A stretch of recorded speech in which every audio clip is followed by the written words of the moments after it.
સર્વે વાલા મુક્તોને યોગ સમ્રાટ ગોપાળાનંદ સ્વામીની 245મી જન્મ જયંતિ પ્રાગટ્ય તિથિ નિમિત્તે હૈયાના યતિ જય સ્વામિનારાયણ. થોડી ગોપાળાનંદ સ્વામીની મહાનતા અને અલૌકિકતાનું રહસ્ય જાણવું છે. આ તમારા માટે આખી નવીન વાત હશે. વાલા મુક્તો, એકવાર ભગવાન સ્વામિનારાયણ ગોપાળાનંદ સ્વામી સાથે ગઢપુરમાં બેઠા હતા અને ભગવાને એમને પ્રશ્ન પૂછ્યો કે સ્વામી, મારે તમારે સંબંધ શું છે?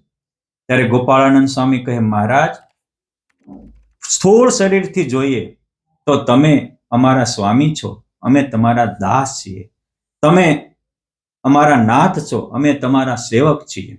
પરંતુ જ્યારે સૂક્ષ્મ દેહની દ્રષ્ટિએ વિચારીએ ત્યારે તો તમે જ અમારા સર્વસ્વ છો, બંધુ છો, સખા છો, મિત્ર છો, જન્મો જન્મના સંગાથી છો.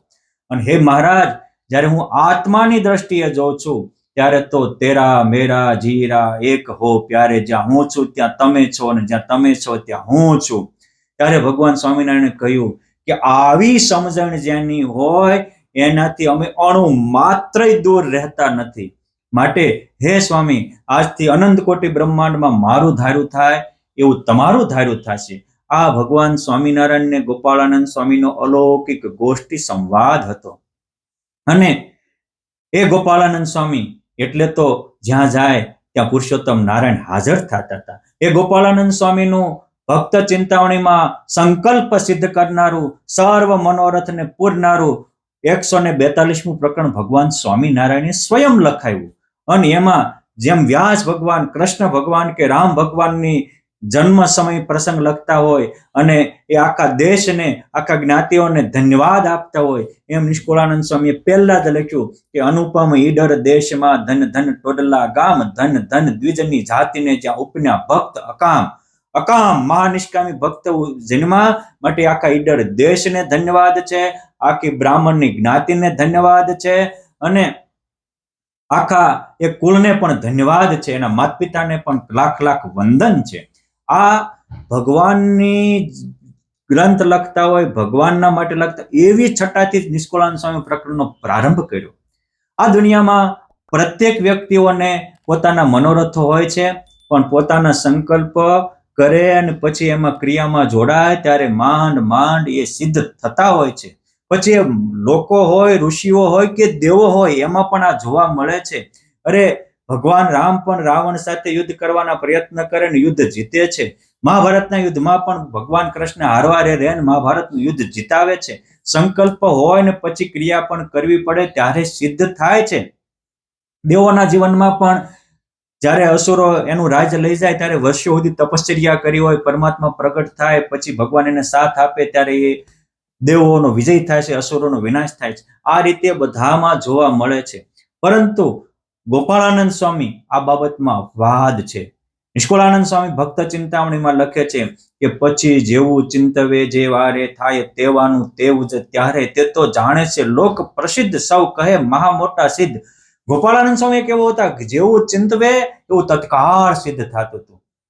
હે ગોપાળાનંદ સ્વામી પેટલાદમાં ગયા હોય, ત્યાં નારાયણ સંસ્કૃત પાઠશાળા હોય, ત્યાંના પંડિતો આવે અને કે તમે સ્વામિનારાયણને ભગવાન શું કામ માનો છો? સ્વામી કે તમે બીજા અવતારોને પરમાત્મા શું કામ માનો છો? ત્યારે અમુક પંડિતો કહે કે સ્વામી, ભગવાન કૃષ્ણે ગોવર્ધનને ઉઠાવ્યો હતો એટલે અમે એને પરમાત્મા માનીએ. ત્યારે ગોપાળાનંદ સ્વામી કે એથી મોટો પર્વત તો હનુમાનજી મહારાજે ઉઠાવ્યો હતો અને એથી આખા કૈલાસ પર્વતને રાવણે હલાવ્યો હતો અને હિરણાકશ્યપ તો આખી પૃથ્વીને લઈ ગયો હતો. કે એમ થોડા એને ભગવાન મને? તો સ્વામી કે તમે કહો. અરે, રામે સેતુ બાંધ્યો એટલે કે એ ભગવાન હતા. ત્યારે સ્વામી કે તો રામને તો સેતુની જરૂર પડી, રાવણ તો ઠેકડો મારીને વિયો જતો હતો. કે એમ થોડા ભગવાન કહેવાય? કૃષ્ણ ભગવાનને મોઢામાં બ્રહ્માંડ દેખાડ્યું ત્યારે એ ભગવાન કહેવાના. સ્વામી કે જો ભગવાનના ગુણ હોય તો એ ભગવાન કહેવાય. અને ભગવાન મોઢામાં બ્રહ્માંડ દેખાડે એ વાત સારી છે. અને અન્ય અવતારો કરતા કૃષ્ણ ભગવાનના અવતારની એક વિશેષતા છે કે એને બ્રહ્માંડના દર્શન કરાવ્યા હતા. પણ સ્વામી કહે છે કે સાંભળો, એમ તો ભગવાન સ્વામિનારાયણ ચપૈયામાં રમતા ત્યારે અનેક વાર માતા ભક્તિ માતાને, ધર્મદેવને, છપૈયાવાસીઓને, સુવાસી ભાભીને વગેરેને બ્રહ્માંડોના દર્શન કરાવ્યા હતા. અરે લોજમાં તો પોદળા હેઠે બ્રહ્માંડે બ્રહ્માંડે બાયુને દર્શન કરાવતા હતા. પડ્યો પોદળો ઉપાડે જ્યારે દેખે બ્રહ્માંડ તે મોજારે. પરંતુ તમને એ ન મનાતો હોય તો મારી સામું જોવો. અને જ્યાં સ્વામી સામું જોયું, પછી જોયું જ્યાં સ્વામીનું પંડ દીઠ્યા રોમ રોમમાં બ્રહ્માંડ. અહો અહો કરી લાગ્યા પાય, ધન્ય ધન્ય તમે મુનિરાય. આવા એના યદ રોમ શિછિદ્રે ઉડ્યંતે કોટિ અંડય તમ વંદે અક્ષરમ રૂપમ મહામુનિમ ગોપાળાનંદમ. જેના રોમના છિદ્રમાં અનંત કોટી બ્રહ્માંડો ઉડતા ફરે તે મૂળ અક્ષર સ્વરૂપ ગોપાળાનંદ સ્વામીને વંદન કરીએ છીએ. એવી રીતે નિત્યાનંદ સ્વામીના શિષ્ય મહાપંડિત કૃષ્ણચરણ સ્વામીએ આ સ્તોત્રની રચનાઓ કરી છે જે પ્રસિદ્ધ છે. એ પણ મેં યોગ સમ્રાટ ગોપાળાનંદ સ્વામીનું જીવન 3 ભાગમાં લખ્યું, એમાં એ સ્તોત્ર વગેરે મૂક્યા છે. પરંતુ આવી મહત્તા શા માટે આવી? એની માટે કવિ માવદાનજી લખે છે કે જેના રોમ સુછિદ્રમાયણુ સમા બ્રહ્માંડ કોટે ફરે, જે વ્યાપી જળ જીવ અક્ષર મહી રહે છે પ્રકાશીપણે. જે નારાયણ મૂર્તિમાં મળી રહે સાથે રહે નેમથી, તે ગોપાળ મુનિન્દ્ર યોગી વરને પાયે પડું પ્રેમથી. શા માટે? જેના રોમના છિદ્રમાં કરોડો બ્રહ્માંડો ઉડે એવા ગોપાળાનંદ સ્વામીની મહાનતાનું રહસ્ય શું હતું? તો કે જે નારાયણ મૂર્તિ સાથ મળી રહે નેમથી. જેમ પુષ્પને સુગંધ છૂટા ન પડી શકે, જેમ પૃથ્વીને ગંધ છૂટા ન પડે, જેમ જળને રસ છૂટા ન પડે, એમ ગોપાળાનંદ સ્વામીને પુરુષોત્તમ નારાયણ ક્યારેય છૂટા નહોતા પડતા. નારાયણની મૂર્તિમાં જેમ દેહાભિમાની દેહમાં એકાકાર રહે છે, એમ સ્વામી પુરુષોત્તમ નારાયણના સ્વરૂપમાં લીન રહેતા હતા, એકાકાર રહેતા હતા. આ જ સ્વામીની મહાનતાનું રહસ્ય હતું. અને આવા પરમાત્મા સાથે એકાકાર હોતા એટલે એ અહમ શૂન્ય હતા, એટલે એ દાસત્વની ને સરળતાની મૂર્તિ હતા, એટલે જે સદગુણોની મૂર્તિ હતા. અને એટલે સચ્ચિદાનંદ સ્વામી એકવાર વરસાદ વરસાવે તો મહારાજ એને રોકે, વ્યાપકાનંદ સ્વામી બોટાદમાં ઘોડી જીવતી કરે તો ભગવાન રોકે, પણ ગોપાળાનંદ સ્વામી 20 વાર મળદા બેઠા કરે કે અનેક વાર વરસાદ વરસાવે તો પુરુષોત્તમ નારાયણ રોકે નહીં. કેમ? જે પુરુષોત્તમ નારાયણની મરજીના મરજીવા બનીને ખેલતા હતા. મહારાજની આજ્ઞા એ જ એમનું જીવન હતું.